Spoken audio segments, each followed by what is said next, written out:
No one can have missed the stories about President Biden this week and the assessment of whether his memory is really up to scratch. What do you make of all of that, watching on?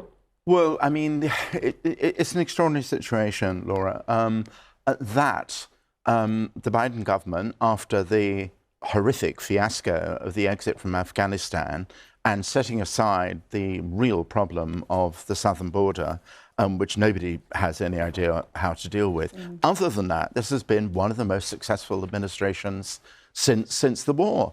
And the American economy is going gangbusters, highest growth rate, I know I'm sounding like a campaigner, which I'm not, in the G7, lowest unemployment, and inflation down almost below 3%. And yet, Biden's popularity in the tank, as we all know. Why? All sorts of journalists have been dancing around, but it is obviously the age problem. He's been running the government effectively.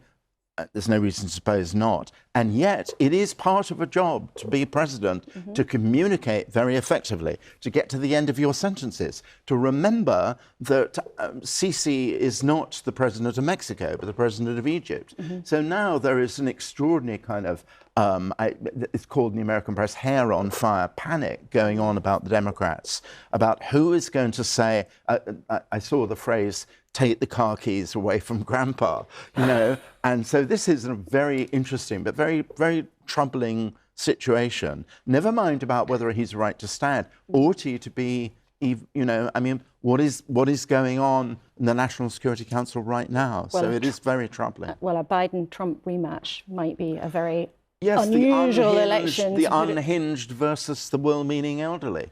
Well, what a choice. I'm sure